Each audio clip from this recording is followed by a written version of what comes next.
Baiklah, selamat siang dan salam sejahtera untuk kita semua. Sebelum kita memulai seminar online pada siang hari ini, pertama-tama saya ucapkan terima kasih kepada yang terhormat Ibu Fitriana Melasari, SSIMT, dan Ibu Wahdania Mukhtar, STMeng, selaku dosen pembimbing saya. Dan yang terhormat Bapak Budi Purwoko, STMT, dan Ibu Septami Setiawati, SSI, MSc, MCSM, selaku dosen penguji saya. Serta kawan-kawan sekalian yang telah menyempatkan waktu untuk menghadiri seminar offline saya pada siang hari ini yang berjudul Perhitungan Kemajuan Penambangan Batu Granit dengan Pemodelan Digital Elevation Model atau DEM di CV Puncak Borneo, Desa Pandan Sembuat, Kecamatan Tayan Hulu, Kabupaten Sanggau, Kalimantan Barat. Sebelum kita melanjutkan presentasi saya, izinkan saya memperkenalkan diri terlebih dahulu. Perkenalkan, nama saya Welly, NIM D1111717006 dari Prodi Teknik Pertambangan, angkatan 2017. Baik, kita langsung saja masuk ke bagian latar belakang, yang dimana di latar belakang ini terdapat 4 hal yang akan saya jelaskan secara garis besar. Yang pertama ialah mengenai apa itu mine planning, kemudian apa itu progress survey mining, apa itu metode penampang melintang atau biasa kita kenal dengan cross section, dan apa itu pemodelan 3D dalam bentuk DEM atau yang biasa kita kenal dengan digital elevation model. Dalam suatu kegiatan penambangan, tentunya diperlukan perencanaan penambangan atau mine planning agar dapat mengukur kemajuan dalam proses penambangan sesuai dengan target produksi yang telah ditentukan.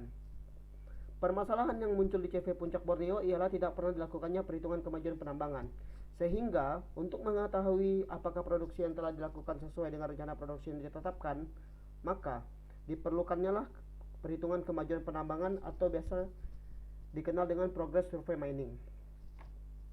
Progress survey mining ini sendiri adalah pengukuran yang dapat dilakukan setiap periode tertentu untuk mengetahui daerah mana yang mengalami perubahan bentuk permukaan tanah dan menghitung berapa volume cadangan yang telah tertambang dalam suatu periode tertentu. Dalam kegiatan pengukuran ini biasanya dilakukan pada awal kegiatan sebelum tambang itu dibuka atau biasa dikenal dengan survei original dan survei progress, yang berguna untuk mengetahui berapa BCM atau bank kubik meter, volume tonase, dan cadangan batu yang telah dipindahkan dari lokasi tambang yang telah dilaksanakan setiap bulan selama kegiatan tersebut berjalan. Triyono dan Islamiyah 2014. Kemudian kita masuk ke penjelasan mengenai apa itu metode penampang melintang atau cross section. Adapun perhitungan kemajuan tambang akan dilakukan dengan menggunakan metode penampang melintang atau cross section. Prinsip dari metode penampang melintang adalah membuat garis sayatan yang memotong lapisan tanah penutup. Kemudian dihitung luas masing-masing sayatan dan akhirnya dapat ditentukan volume dengan menggunakan jarak antar sayatan. Selain itu, dengan perhitungan kemajuan tambang dapat diperkirakan sisa cadangan serta umur tambangnya. Kemudian dalam perhitungan kemajuan penambangan juga dapat disajikan dalam bentuk DEM atau Digital Elevation Model. Karena dalam kebutuhan perencanaan seringkali dibutuhkan model permukaan bumi yang mempresentasikan kondisi topografi dalam bentuk 3 dimensi untuk menyesuaikan dengan kondisi lapangan yang sebenarnya. Next, kita ke bagian perumusan masalah dalam penelitian ini, yang dimana penelitian ini dibagi menjadi 3 rumusan masalah. Yang pertama ialah berapa volume dan tonase yang telah tertambang di CV Puncak Borneo dalam periode 1 bulan. Kemudian yang kedua ialah berapa estimasi cadangan dan umur tambang dan tersisa dari pengukuran survei di CV Puncak Borneo. Dan yang terakhir, berapa persentase kemajuan tambang pada CV Puncak Borneo dalam periode 1 bulan. Kemudian tujuan penelitian ini sendiri yaitu kita ambil dari bagian rumusan masalah. Yang pertama ialah untuk mengetahui volume dan tonase yang telah tertambang di CV Puncak Borneo dalam periode waktu 1 bulan. Kemudian yang kedua untuk mengetahui estimasi cadangan yang tersisa dari pengukuran survei di CV Puncak Borneo. Dan yang terakhir adalah untuk mengetahui berapa persentase kemajuan tambang pada CV Puncak Borneo dalam periode 1 bulan. Kita masuk ke batasan penelitian ini. Untuk menjaga agar penelitian ini dapat tetap berfokus pada tujuan di atas, maka penelitian ini dibatasi pada 1. Pemetaan hanya dilakukan pada area yang telah tertambang. Kedua, penelitian ini tidak mengkaji aspek-aspek ekonomi. Ketiga, waktu pemetaan dilakukan dalam periode 1 bulan. 4. Penelitian ini tidak menganalisis masalah tidak tercapainya target produksi. Kemudian kita masuk ke bagian manfaat penelitian. Dari penelitian ini diharapkan memiliki manfaat bagi beberapa pihak, yakni pertama, pihak perusahaan. agar dapat menjadi referensi dan acuan perusahaan-perusahaan tambang untuk melakukan evaluasi dalam perhitungan kemajuan penambangan, terutama CV Puncak Borneo sebagai pihak yang telah bersedia menerima penulis untuk melakukan kegiatan penelitian di perusahaan tersebut. Kemudian untuk institusi pendidikan, penelitian ini diharapkan dapat memberikan pengembangan di bidang penelitian, khususnya pada penelitian mengenai perhitungan kemajuan penambangan atau progress survey mining, serta dapat menjadi referensi untuk penelitian selanjutnya. Kemudian kita masuk ke sejarah singkat perusahaan. Yang pertama ialah CV Puncak Borneo merupakan salah satu perusahaan tambang milik swasta yang bergerak di bidang pertambangan batu granit yang diolah menjadi split. Metode penambangan yang diterapkan adalah tambang terbuka atau surface mining dengan metode quarry. CV Puncak Borneo yang beroperasi sejak tahun 2000 hingga sekarang telah memegang izin usaha IUP operasi produksi dengan surat keputusan direksi nomor 503/19/IUP-OP-DPM-PTSP-C 2/2020 yang telah dikeluarkan oleh pihak Dinas Penanaman Modal dan Pelayanan Terpadu Satu Pintu Provinsi Kalimantan Barat. Secara administratif, wilayah IUP CV Puncak Borneo berada di Desa Padang Sembuat, Kecamatan Tayan Hulu, Kabupaten Sanggau, dengan luas IUP sebesar 3 hektar. Berikut adalah batas wilayah administratif dari perusahaan CV Puncak Borneo, dapat kita lihat pada tabel berikut. Kemudian next merupakan peta batas IUP dengan skala 1/2000, di mana dalam peta tersebut kita bisa lihat di dalam kotak merah adalah wilayah IUP CV Puncak Borneo itu sendiri yang berbentuk kotak, yang dikelilingi oleh sebagian hutan lindung, perkebunan kelapa sawit. Kemudian ini merupakan peta kesampaian lokasi penelitian saya, yang dimana peta kesampaian lokasi ini menggunakan jalur darat dengan jalan yang cukup mulus, bisa melewati kendaraan roda 2 ataupun roda 4, melewati beberapa wilayah administratif kabupaten. Yang pertama ialah wilayah administratif Kota Pontianak, masuk ke Kuburaya, kemudian masuk ke wilayah administratif Kabupaten Sanggau. Next, kita akan membahas masalah kondisi geologi regional. CV Puncak Borneo secara umum masuk ke dalam peta geologi lembaran Sanggau, terletak di bagian barat laut Provinsi Kalimantan Barat dengan formasi batuan antara lain. Yang pertama adalah formasi Brandung atau JMB, kemudian batuan Gunung Api Raya atau KLR, kemudian granodiorit Mensibau atau KLM, kemudian formasi Padawan atau KP, formasi Payak atau Teop, dan terakhir adalah batu pasir Sekayam. Berikut adalah gambar peta geologi regional dalam skala 1/100.000. Dan next, ini adalah kondisi geologi lokalnya, yang dimana dapat kita lihat hanya terdapat satu formasi batuan, yaitu KLM atau granodiorit Mensibau, yang terdiri dari granodiorit dan diorit kuarsa, kemudian granit biotit, hornblenda, dan tonalit.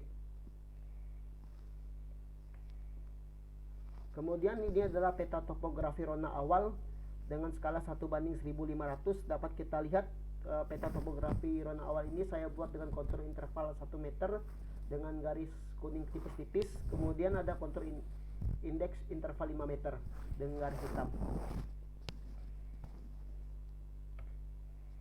Kemudian untuk tinjauan teoritis, tata cara dan penambangan di CV Puncak Borneo terbagi atas beberapa step. Yang pertama itu adalah land clearing. Kemudian setelah itu melakukan pengubasan dan pemindahan tanah penutup, dan kemudian melakukan proses penambangan, yang dimana proses penambangan di CV Puncak Borneo sendiri ini terbagi menjadi 2 metode. Yang pertama adalah menggunakan stone breaker, kemudian menggunakan pemboran atau blasting. Kemudian setelah proses penambangan dilakukan, masuk ke step hauling dan loading. Kemudian batu-batu tersebut dimasukkan ke crushing plant. Dari crushing plant langsung lari ke stockpile. Kemudian batu tersebut siap dijual untuk dipasarkan di market. Next, langsung saja kita masuk ke bagian gambaran umum batuan granit. Apa itu batu granit secara dasar? Kata granit sendiri berasal dari bahasa Latin, yaitu granum, yang berarti butiran. Hal ini dikarenakan terdapatnya butiran mineral gelap pada permukaan batuan.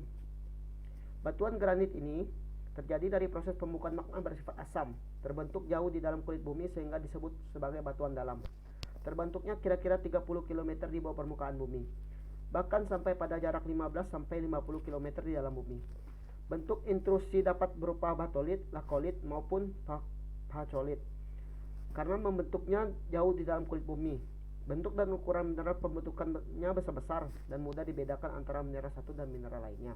Penampakan demikian dikenal dengan istilah holokristalin atau porfiritik. Proses terbentuknya batuan granit ini terjadi di bawah permukaan bumi. Magma, campuran batuan cair dan semi cair, perlahan mengkristal. Kristal ini tersusun dari feldspar, mika, kuarsa, dan mineral lain yang bersama-sama menciptakan pola dan warna yang unik. Lalu, kristal ini mendingin dengan sangat lambat di lokasi terkubur kira-kira 3-4 km di dalam bumi untuk menghasilkan butiran mineral. Proses alami ini membutuhkan waktu jutaan tahun untuk terbentuk. Sukandarumidi 2009. Kemudian kita membahas mengenai sumber daya dan cadangan, yang dimana dapat kita lihat pada bagian berikut. Sumber daya itu sendiri terbagi tiga. Yang pertama adalah sumber daya mineral tereka atau inferred mineral resource, kemudian sumber daya mineral tertunjuk atau indicated mineral resource, dan terakhir adalah sumber daya mineral terukur atau measured mineral resource. Kemudian di sebelahnya terdapat cadangan, yang dimana cadangan itu tersendiri dibagi dua. Yang pertama adalah cadangan terkira atau probable reserve, dan cadangan terbukti proven reserve. Menurut Badan Standarisasi Nasional SNI 4726/2019, sumber daya merupakan endapan bahan galian yang nantinya diharapkan dapat dimanfaatkan. Menurut tingkat keyakinan geologi, sumber daya itu terbagi menjadi tiga. Dapat kita lihat pada tabel yang tadi saya bacakan. Sedangkan cadangan merupakan mineral batu bara yang telah diketahui ukuran, bentuk, sebaran, kuantitas, dan kualitasnya, yang secara ekonomis, teknis, hukum, lingkungan, dan sosial dapat ditambang pada saat perhitungan dilakukan. Kemudian, menurut Badan Standarisasi Nasional SNI 4726/2019, parameter-parameter dalam estimasi perhitungan cadangan meliputi: yang pertama itu adalah ketebalan endapan yang dapat diukur dari hasil pengamatan langsung, perhitungan skala dan peta dan penampang, data pemboran dan logging atau perhitungan yang kemudian ditentukan rata-ratanya. Kemudian luas endapan yang meliputi luas vertikal maupun horizontal. Pengukuran luas dapat mengukur planimeter dan dibaca paling sedikit 2 kali, kemudian diambil rata-ratanya. Kemudian berat jenis, yang sangat berpengaruh pada perhitungan tonase. Semakin besar berat jenis, maka semakin besar juga sumber daya dan tonase dalam jumlah besar. Akan tetapi tetap memperhatikan apakah berat jenis yang digunakan adalah berat jenis pada saat material basah, wet to neck factor, atau material kering, dry to neck factor. Kemudian yang terakhir adalah faktor loss. Faktor loss dibagi menjadi 3 lagi. Yang pertama itu adalah geological loss, yaitu faktor kehilangan pada saat eksplorasi atau pemetaan yang disebabkan oleh adanya variasi ketebalan dan struktur mineral. Kemudian mining loss, yaitu faktor kehilangan saat teknis penambangan ataupun dari lokasi penambangan ke pabrik pengolahan seperti faktor alat, faktor safety, dan lain-lain. Kemudian processing loss, yaitu faktor kehilangan yang disebabkan proses lanjutan pada tahap pengolahan seperti misalnya proses pemecahan batuan pada alat stone crusher. Kemudian kita masuk ke bagian perhitungan cadangan. Dapat kita lihat pada panahnya, metode penampang melintang itu sendiri atau cross section dapat dihitung menggunakan 2 rumus, yaitu metode rata-rata main area dan metode kerucut terpancung atau frustum. Prinsip dari metode ini adalah dengan membuat sayatan yang memotong tegak lurus garis kontur endapan dan kemudian dihitung luas masing-masing sayatan untuk menentukan volume dengan cara mengalihkan luas rata-rata antara 2 sayatan dengan jarak. Perhitungan volume tersebut dibedakan menjadi 2. Yang pertama ialah metode rata-rata main area dan metode kerucut terpancung frustum, Abdul Rauf 1998. Metode rata-rata merupakan metode yang paling sederhana untuk menghitung volume. Metode ini menerapkan prinsip di mana 2 penampang yang sejajar kemudian membagi kedua luas tersebut menjadi rata-rata. Untuk menghitung volume dilakukan dengan mengalihkan jarak antara penampang awal dan penampang akhir. Metode kerucut terpancung atau frustum merupakan metode yang digunakan untuk menghitung volume untuk endapan yang mempunyai bentuk geometris seperti kerucut, namun pada bagian puncaknya terpancung atau terpotong. Kemudian kita masuk pada bagian digital elevation model atau DEM. Pemetaan secara digital adalah pemodelan peta dalam bentuk 3 dimensi secara visual. Dengan menampilkan peta secara 3 dimensi atau 3D, dapat dengan mudah mengidentifikasi perbedaan ketinggian suatu lokasi. Digital elevation model DEM merupakan salah satu pemodelan peta dalam bentuk 3 dimensi dari permukaan bumi seperti kebendekan lereng, ketinggian tempat, dan area das, daerah aliran sungai. Zhou dan Liu 2003. Pembuatan DEM pada dasarnya merupakan proses matematis terhadap data ketinggian yang diperlukan dari peta kontur. Hasil DEM yang biasa dibuat berbentuk data vektor atau tin dan data raster atau grid. Jenis tin, Triangulated Irregular Network, merupakan representasi dari permukaan bumi, digambarkan dalam 3 dimensi berkoordinat X, Y, dan Z. Ferry Sobatnu 2014. Sehubungan dengan hal ini, menurut Prahasta 2008, dari polanya pengambilan titik-titik data DEM atau menurut literatur istilah lainnya adalah DTM, Digital Tree Model. Dapat kita lihat pada PPT seminar saya. Ini adalah contoh DEM, tampak dari atas dan tampak dari samping. Kemudian kita masuk ke bagian peralatan penelitian. Dalam penelitian saya ini, saya memerlukan beberapa peralatan dan software yang terbagi menjadi 9 jenis. Yang pertama yang saya gunakan adalah total station, kemudian tiang statif, kompas, prisma dan pool, meteran 5 meter, software QGIS, AutoCAD, Quicksurf, dan Surfer.